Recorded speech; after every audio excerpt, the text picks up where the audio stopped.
Winter's here. Here too. Oh my gosh, did you get snow?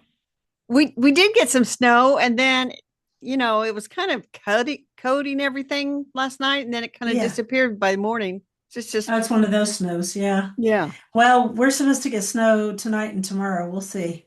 yeah. We'll We're see. It's probably going to get some cold, more. It is. very cold. Do you want to welcome us I will all? warm us up with the introduction. Good. Welcome to the Garden Angelus, where we chat about flowers, veggies, and all the best dirt. I'm Carol Michael from Indianapolis, Indiana. I have a suburban garden measured in square feet. It's about a third of an acre. And I'm Dee Nash from Guthrie, Oklahoma, where I still have a large garden out in the country. We are garden angelists because we love gardening, and we want you to love it too. Yes, we do, and we aren't afraid to spill all of our gardening secrets, the good, the bad, and even the ugly. But let's move on to this week's episode. Carol, tell me what you did in your garden. So last Sunday, we're recording this on Sunday after Thanksgiving, but last Sunday I mowed for the final time, I think. Finished cutting back some stuff, added some more stuff to my big brush pile on Monday. And Hmm. Tuesday, in the mist and rain, the crew came and hauled it all away. And Wow. then Thanksgiving came. And then on Friday, I put up my outdoor lights. So they're all up, which is good because it was sunny Mhm. and beautiful. And yesterday was Saturday. Yes. And it was cold and windy, lots of leaves blown around. But anyway, and I was a guest on CL Fenari's radio program Oh, yesterday. really? Yeah. What did you guys talk about? We talked about gardening in my books. No kidding. Yeah. I've got links all over social media, and we'll put a link in the show notes. So, how about Sounds you? fun. I'm just keeping everything watered, and my amaryllis bulbs came that I ordered, which I believe they're a double white because I love that look inside blue and white pots. And I need to go plant them. They came a couple of days ago, but then Bill had bought me some waxed ones from. He didn't go to Costco. He went to what's the other place?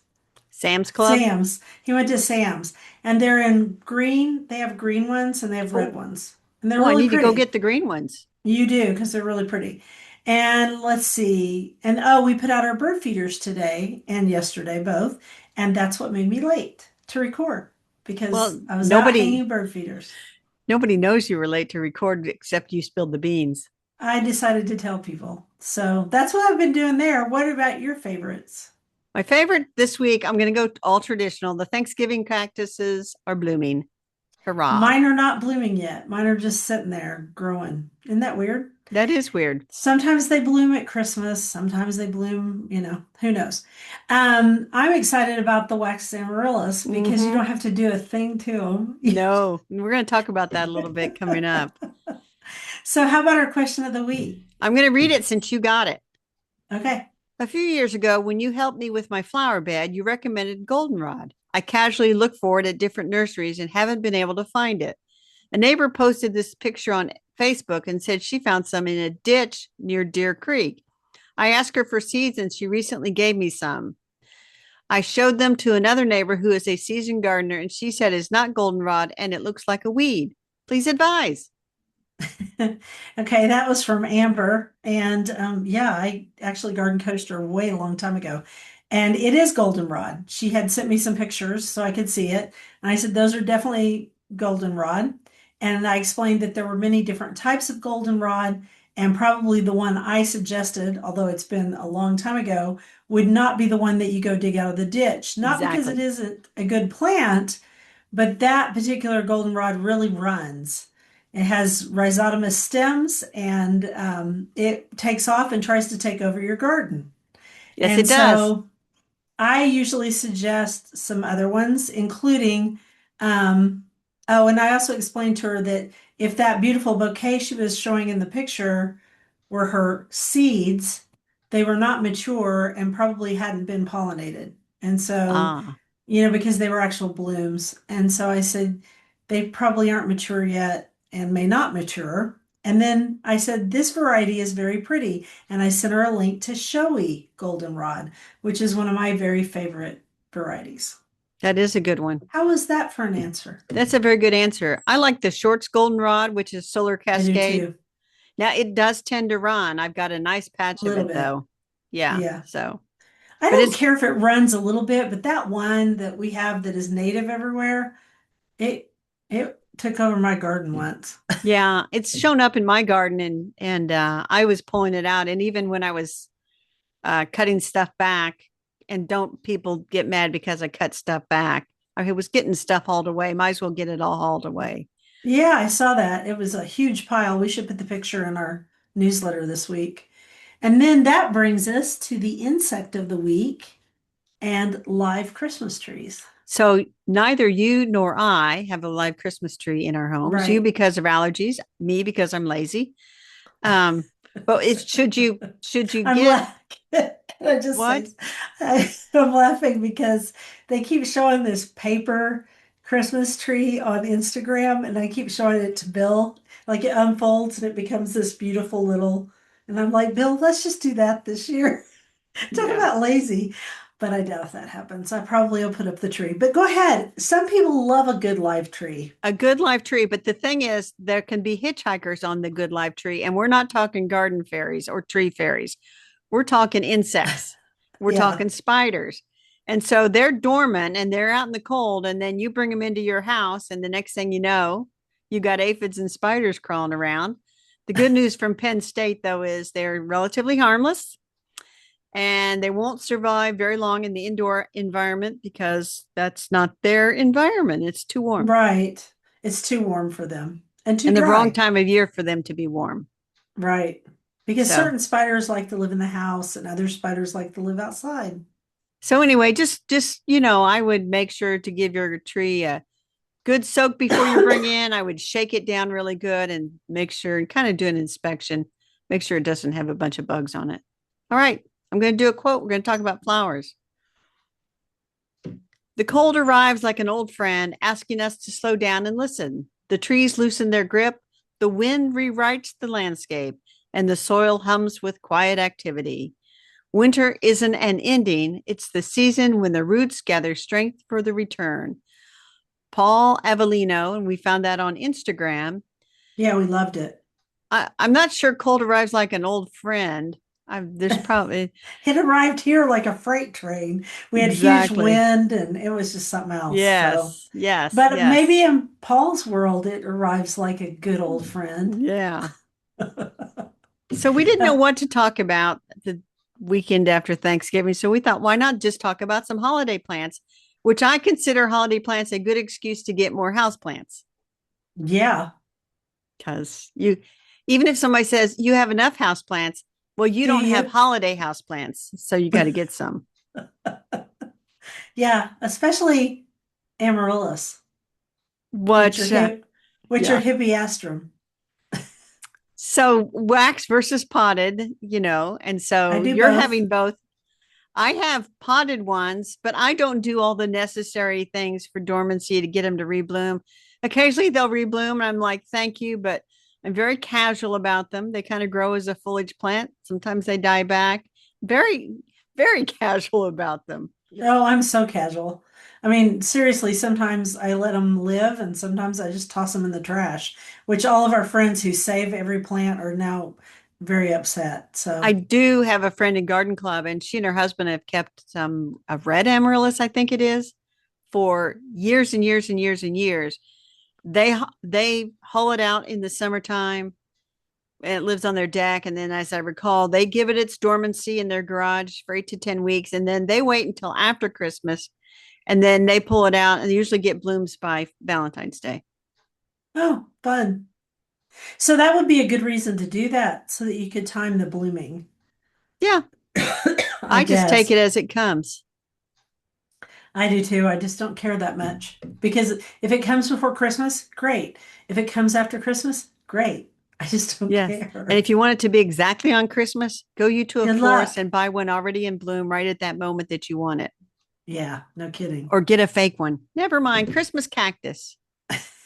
Which is almost always really the Thanksgiving cactus. We've talked about Yes, this before. we The have. Christmas cactus is not okay, it's got a different leaf shape at the top. It doesn't have the little points. No, And it's rounded. You have a I Christmas do. One cactus. of our listeners from, and I Mhm. will, from up in Lafayette, She mailed me some starts 2 years ago, and there it's actually a pretty nice looking plant. And those things, that's the one that you see on Instagram where somebody's got their grandmother's Christmas cactus that's lived for like 100 years. Have you ever Yeah. seen those? And they're huge. Oh, that one that's on Instagram is amazing. It's just gigantic. So my true Christmas cactus with the rounded leaves does not show any signs of buds, but it's not early. And like I said, the other one was blooming now, and yours isn't. But again, we can't time everything perfectly the way we want to. Nope. Nope. And you know what? Mine will bloom when they bloom. I have three, and one of them got fried, but I saved it. So anyway, I took them outside this year. Don't do that. Don't do that. I took them out on a really nice day that was not too hot and it Uh fried huh. anyway. Because, and I knew better. I knew better because light inside your house is really dim compared to light outside. Right. It doesn't matter what time of year it is. I mean, well, it's Exactly. worse in summer, but still. So that was a big mistake. Anything else you want to say about the Christmas cactus other than Diomasquilters?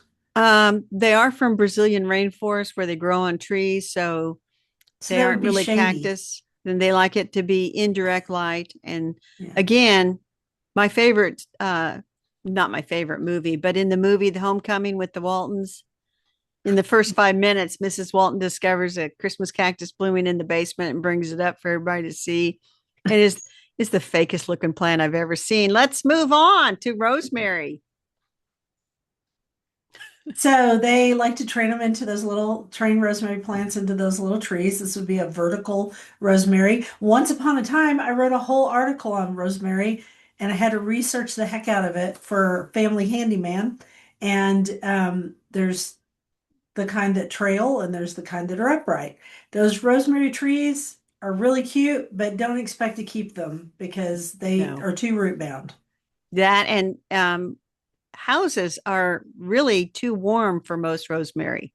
and dry. They're too Dry. warm and dry. The air is dry. I mean, Yeah. rosemaries come from a dry place. A lot of them come I'm from pointing to the Greece. rosemary behind me that it doesn't like that it's near that vent. Yeah, vent. Yeah. Yeah, I had a plant that accidentally got near my vent when the heat came on, and it was like, "Excuse me." So I moved it. One moment, please. Could you move Excuse me? me. Excuse me. I do like them. They have a lovely scent. And we talked a few weeks ago how the Roll on chicken. rosemary scent is supposed to improve your memory. Yeah, Yeah. yeah, it's supposed to. Yeah. But you know what it improves for me? Chicken. I love rosemary with chicken. I do. Oh, okay. It's also in Italy, they use rosemary all the time on steak because Oh, that in sounds good. it is good. Um, when you go to Italy and you get steak as your secondi, your second course, it comes in, it's like one steak and it's sliced in a bunch of slices. And then they put rosemary and olive oil on top and salt. Nice. It's very nice. Very nice. Okay, we can't go on with Christmas flowers without talking about the poinsettia, which we have talked about a lot in the past. But we love them. We love Yes. them. Even Eh, though they drop their leaves, even though they just seem you not, they're a tropical plant that you're trying to get home in the cold. Yeah. This isn't the week to buy one here in Indiana. No, No, here no. either. Don't buy them yet. Wait. And don't buy them too early because then they drop leaves everywhere. And then Carol kept hers alive last year for a really long time. I did. And then I sort of sadly neglected it in the spring and early summer. And I thought, oops, and I killed it. So I need to buy another one. And then Dee threw hers in the trash after Christmas because that's how. I'm going to buy another one and I'm just going to keep my eye out. And when I find one that's really nice and full and speaks to me, I will Mhm. get it and then I will bring it home. Right. Okay, next we're going to talk about paper whites, which are Narcissus Yes. tazetta. And I will never forget that because I have written more articles on paper whites than almost anything. A lot of blog posts, a lot of articles. And so Ziva is the one that you find in the stores everywhere. And to Mm-hmm. me, it stinks. Some Yep. people think it doesn't. I think it's fine outside if you live in an area that's zone 8 where you can grow them outside, but inside a house, it's really overwhelming. And What else do we want to say? I order mine online when I do them. I haven't done them for a couple of years because I don't know. I did that. I think I'm in a Well, stage where I'm like been there, done that about yeah, 500 times. they are nice. I haven't done them in several years because I never think to order them, and but they do use vodka in the water, and that keeps them from flopping over, which is one of the Hmm. problems. Is they get tall and they flop over, but it's 1 part vodka, 7 parts water, which Right. probably breaks some people's hearts to think about using vodka in that manner. And I'm like, just do Yeah. it. It's just vodka. Also, there are less fragrant varieties like Inbal and Ariel and Nur. There's a bunch of them. And so we can do we can do a little, I mean, I can find one of my articles that I wrote about. Yes, because I found one of our I can't articles. believe you found a family handyman article out Well, I there. I should thought tell people, we should tell people that all those articles we wrote for Family Handyman, as they update their website and go through they're editorial, gone. they disappear and nothing you can do about it. But I did find the article that I wrote about Christmas plants, Uh-huh. 14 Christmas plants for the holidays. It's still out there as of this recording, but a lot of the links are gone. If you try to Oh my link to gosh. through, they're gone. Not that All that I, money they spent trying no. to get those articles, and then they decided to break all the links. But I digress. Anyway, there's a bunch of information on my blog, and I will go find it. I can do that. Okay. All right. Do the quote for vegetables. Autumn arrives in early morning, but spring at the close of a winter day. Elizabeth Bowen. Not today. It doesn't. It's freaking cold here. I I don't understand, but anyway. I I think what don't, they're trying to say is it's chilly in the morning, but by afternoon, not so much. okay, I can go with that. It works. All right, vegetables. So you decided we should do root vegetables, which I kind of love. Yeah, and the reason I bought a mix of fire roasted root vegetables from Costco of all places that are frozen. Yeah. It's got like Are they parsnips. good? Yeah, parsnips, sweet potatoes, I'm yawning. some onion, and I cannot remember what the third one is, but I thought, well, let's Favorite just root talk about it. vegetables. Yeah. I mean, I roast root vegetables about at least once a day, every week, because they're But really do good you for you. fire roast them? No, I just roast them in my oven on a really high temperature. I can't fire roast anything because I have electric appliances. I mean, I Okay. guess I could outside on the grill, but I'm not going to do that. All right, so the first one up is sweet potatoes. And sweet potatoes are super easy to grow in my climate. Super easy. You usually buy slips, which are the little plants, Yep. and you stick them in the dirt, and they take off as soon as it's warm, and you will have sweet potato vine everywhere, and then you'll end up with sweet potatoes. You just got to harvest them before it freezes. Yes, and here not so much because our season is a little bit shorter, and sweet Yeah. potatoes are uh, require patience because it takes 100 to 120 growing days for them to reach the certain size. And Hmm. one of the articles I read said, "Do not over fertilize them because you'll get lovely foliage, but you won't have very good roots." And so Right. that's one And that's thing. kind of true of all root vegetables. You want them to put the energy into their roots and not as much into their leaves. Yes, Now there are other sweet potatoes out there. We've talked in the past, and there's Japanese sweet potatoes, which have white flesh and it's a little drier, less sweet, and I other sweet saw those at the potatoes. store the other day. I was tempted. They're really good. I like them better, but they don't have as much carotene because they're white inside. So, do you want to move on to the next thing? Parsnips. I'm beginning to like parsnips again. This is one for the patience game, 100 to 120 days from seed sowing directly to coming up with a finished off parsnip. Hmm. They're very long. I've tried to grow them several times, and I'll be honest, I can't get them to maturity. I've tried. Well, the I'm one sure thing, go someone ahead. has. I'm sure somebody's able to do it, but I can't get it done. I wonder why, because it says you should leave them in the ground through several frosts and then pull them out before like they're stuck in frozen ground, and that sweetens them up a little bit. I may try some parsnips next year. I think part of it is our hot summers. Could be. I think it makes them bolt. I've tried various ways to grow them and it has not worked. So And for listeners who don't know, bolting means they head for the door. No, bolting means they send up a flower stalk and then the root is not going to be very good once no, that it's happens. tough. Yeah. It's tough and the core is tough. So that doesn't, yeah. So if No. I want a parsnip, I buy it. I mean, they're Yeah. cheap, but they do make really long roots. So Yes. I'm going to try it and we'll see. okay, I want you to try it. I want to see. Okay, potatoes. Also, a little bit of the long game, although a lot of people don't realize you can plant potato slips or seed potatoes with a little shoot a couple of weeks before your last predicted frost because they don't mind cool soil and they'll Mm, kind of come up when they need to. And that's gives them a little bit of a head start. I have right. grown potatoes, but I never Me got too. enough of a harvest to think I should grow potatoes. I just go buy them. I grow them and they are really good. And I've had some good harvests some years I don't. I mean, I don't think they're super hard to grow, No, but that's now just my me. last harvest, I grew them in a fabric bag. It was pathetic because I should have just been able to turn over that bag and there should have been potatoes rolling around the patio and there was nothing. Five. And I'm like, what happened I here? have not had much success with them in fabric bags either. I don't So, know why. but in I the do ground better you have to dig in them the and of ground. course you'll spear them with your digging fork, your potato Eat those fork. first because Yes. you've messed them up. Okay, so turnips. I love turnips. I've talked about growing turnips about a million times. I don't love turnips in the store. I love the ones you grow because yourself because you can harvest them really small.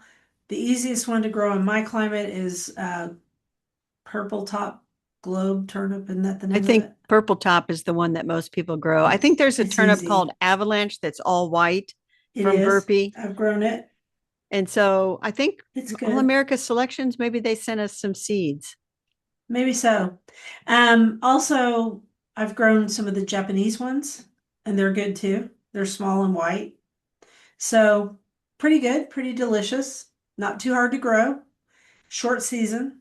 Easier to grow than beets, Yes. I And by think. the way, they also will taste a little bit better after a light frost. Like most root vegetables, now that I Yes. think about it. Yeah. Not sweet Not potatoes though, potatoes and or not sweet sweet potatoes. potatoes. Right. And we Sweet didn't potatoes mention like it hot. carrots, but carrots are just a cousin of parsnips. Yeah. Or parsnips are a cousin of Cousin of carrots. carrots, one or the other. Yeah.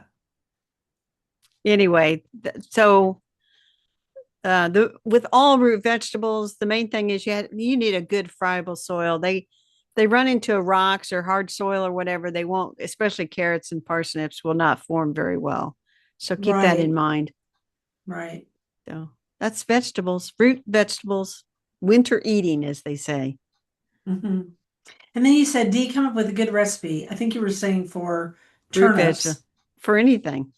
I just roast them with olive oil, salt, and pepper, and some herbs. That's Okay. it. I I buy the like to fire put chicken roasted. thighs in the middle of Uh-huh. of them because then they get that nice flavor. That's it. That's all I do. Easy. Easy peasy. I'm going to do a quote. We'll talk about the book. Okay. What good is the warmth of summer without the cold of winter to give it sweetness? John Steinbeck. On our bookshelf this week is Decking the Halls, The Folklore and Traditions of Christmas Plants by Linda Allen. And you wrote, You will need to find a good used copy. And it was published in 2000. But there's a new book out this year too. Yes. So this one, I looked and good use copies. I'm trying to get that so the light's not, I forget the light.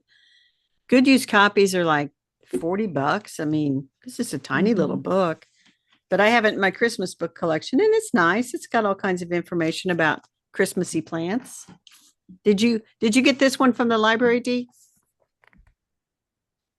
Yes, I got it on my iPad and Okay. it's nice. Yes. Decking the Halls, Trees, Flowers, Herbs, and Greenery to Celebrate the Holiday Season by Janet Melrose and Cheryl Normandow. And this just came out last week in the United Right, and States. it's much easier to find. Yes. These are two gardeners up in Canada, I believe, and they have written several books. I think they said on Amazon they've written 12 books. I could not Wow. find this on bookshop.org. It was only on Amazon. So, Amazon. Yeah. but anyway, it's got all kinds of information about all the different Christmas plants you'd ever want. They've got little stories to go with them, little trivia about their origins and things like that. Yeah. All the different Christmas tree varieties you'd ever want. They've got those. And it's illustrated not with photographs, D. Uh, It is illustrated with little watercolor drawings. drawings. So it's very nice and Drawings. drawings. I was trying to figure out another one. So it would make a really good holiday gift, wouldn't it? Yes, it would make a very good holiday gift. Like For the gardener in your life. you could buy somebody some like a this has got paper That tree. whites, Yeah, that cyclamen, and a tree. Norfolk Island pine. You could buy But you can somebody, find those right now, the yeah, Norfolk you could buy Island somebody a pines. really nice holiday plant and then give them this book. It covers pretty much any holiday plant you can think of. So I like it. I'm happy to have it in my. I bought it when I saw it was just coming out. I'm happy to have it in my Christmas book collection. Yeah, very nice. You want to read the title one last time, Dee? Yes, yes, I will. Let me move up there. Decking the halls, trees, flowers, herbs, and greenery to celebrate the holiday season by Janet Melrose and Cheryl Normando. Very good. All right. I believe that The you're going to quote's do a mine. quote. I wonder if the snow loves the trees and fields that it kisses them so gently, and then it covers them up snug, with a white quilt, and perhaps it says, "Go to sleep, darlings, till the summer comes again." And that's by Lewis Carroll. That is, yeah. It goes to sleep, and then the wind comes, says, "Wake up." Well, maybe underneath the snow they're asleep. I mean, snow is a good insulator, so there's that.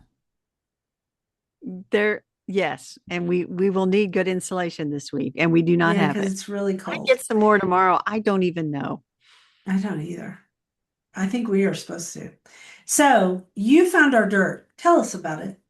So Disney back in 2016 had a record-breaking tomato tree, and it's a variety called Lycopersicum esculentum. It Mhm. comes from China, and they had a tree that was 20 feet tall and a width of 12 feet. And if you go online, it just shows thousands of tomatoes hanging from it.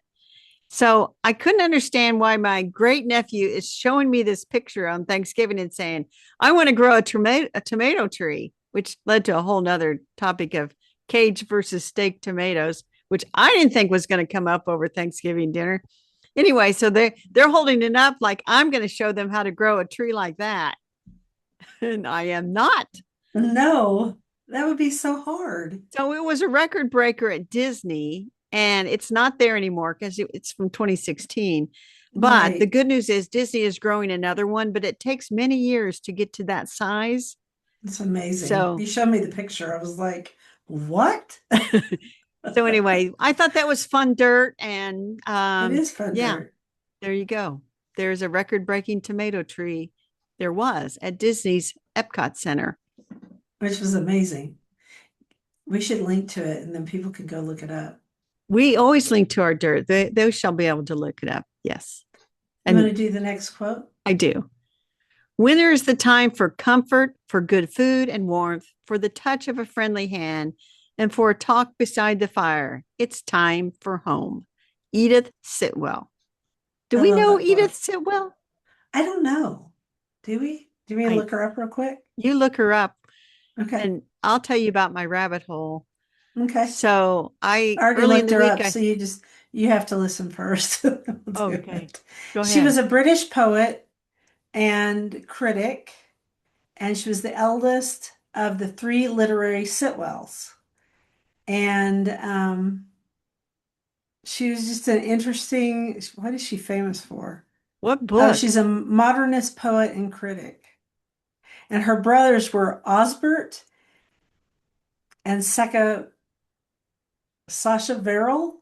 I don't know. It's a very long name. So the parents were, eclectic and weird, and they sent them all to governesses. That's As one does. as one does. So, um, yeah, she was pretty. She was really pretty, and that's as much as we need to know about her. She doesn't normally write about. She's not a lost lady, is what I'm trying to say. There you go. So, speaking of the lost ladies, early in the Yes. week, I thought I have no time to look up a new lost lady. So I decided to get a list of all the ones who wrote Christmas themed books, and I made that the Yeah. post. So Nice. I thought that was nice. And one of them, Marge Clark, who was actually from Indianapolis, not Indianapolis, Lebanon, up north, she wrote Christmas Time at Oak Hill Farm. And her advice for the Christmas to keep from going nuts was first week you decorate, second and third week you spend with friends and partying, last fourth week you spend with your family. That's nice. It's a good way to do it. Yeah. So I thought that was Yeah. nice. And then I was supposed to come up with a list of Christmas themed books and mysteries I'm reading, and I have not done that. Maybe we'll hop on next week and I'll do a short segment and tell you Okay. about them. So, and then I'm But you're also listening to, The World of Laura Ingalls Wilder, The Frontier Landscapes That Inspired the Little House books by Marta McDowell, which I do hope it doesn't lead to me trying to reread all those books that I read as a kid, maybe one audiobook of one of them. But anyway, it's very interesting. so my rabbit hole is Bill and I have been watching this show, and I got to look it up and see what the name is. Conqueror. You're watching a show that you don't know the title of? Oh, we watch so many shows. I'm trying to find the one that's no, I didn't do that right. Okay, so it's a show and it's on Prime, and it's got the guy who was in Grantchester, the series that was about the Sure, Anglican minister during pre-World War II and kind of. then World War II. It was really good. And I love that actor, and in this, he's in this show. And so the show is all about William the Conqueror and Henry, I don't know which Henry it is, it's a Henry. And Henry's on the English throne. Okay. And then William the Conqueror is in France. He's Hmm. French. And they're going to end up fighting for the throne. And anyone who knows anything about English history knows that 1066 is a really important date, William the Conqueror. And that's why in English we have so many French words because of William the Conqueror. Because Okay. when he came into England and conquered it, sorry people, I'm giving something away. When he came in and conquered it, he spoke French, and so therefore, the court spoke French, and so words like, for example, pig versus porcine, things like that. Right. So Right. the interesting thing about this is I've been watching the show, and while I really enjoy the show, and the two actors who play the characters and their wives, who are very strong people, love that too. Strong females. That's nice, right? Yes. The history's all bunked up. Did you catch that, Carol? They I didn't say a bad word. And the history's wrong in it. And so my rabbit hole has been I keep going and looking up stuff in the history where I'm like, wait a minute, Edward the Confessor didn't do this or that or the other, because I know a lot of English history. So that's been my rabbit hole. It has absolutely nothing to do with gardening, except that the dad of William the Conqueror's wife is a chef, kind of. I mean, he's a cook. He cooks food. And he was talking about herbs the other day, and he was discussing all the herbs he was going to put on this lamb. And I thought, oh, that's funny. It's funny because I mean, those herbs were around and they were in France, so that part's right. But there's a lot of the history that's not right, but I don't want to give anything away. Well, speaking of history, I did last weekend listen to Eleanor, a 200-mile walk in search of England's lost queen. It's about Eleanor of Castile. Yeah, who was And from France, wasn't she? yeah, Castile. but they had all these after she died, her husband, King Edward the First, maybe, don't quote me. He had all these monuments built along the route where they took her body from where she passed away when they were taking it back to London.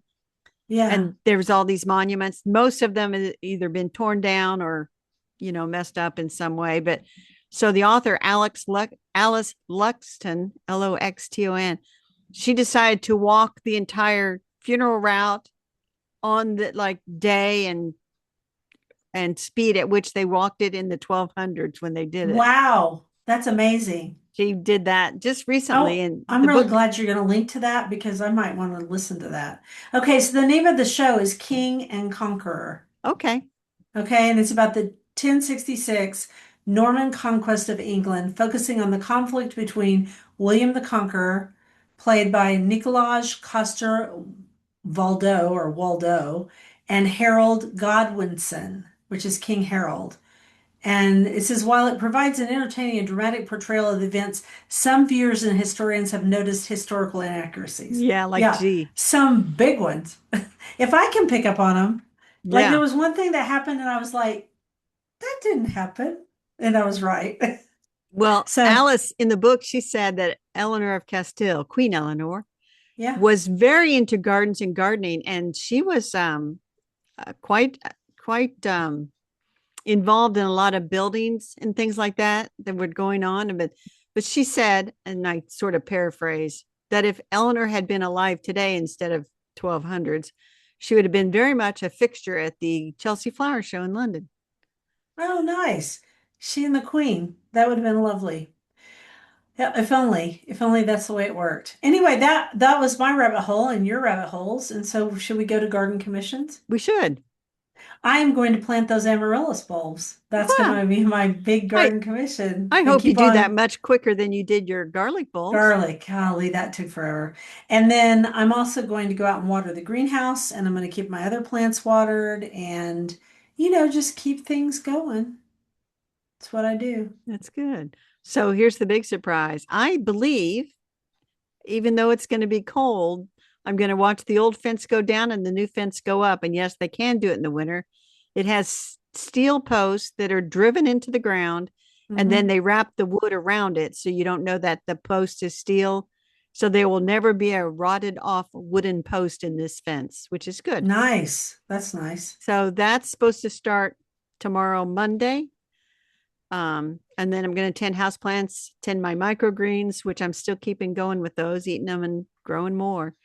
And weather permitting, as in it's not too cold to bring it home, I might buy a new Right. poinsettia. Nice.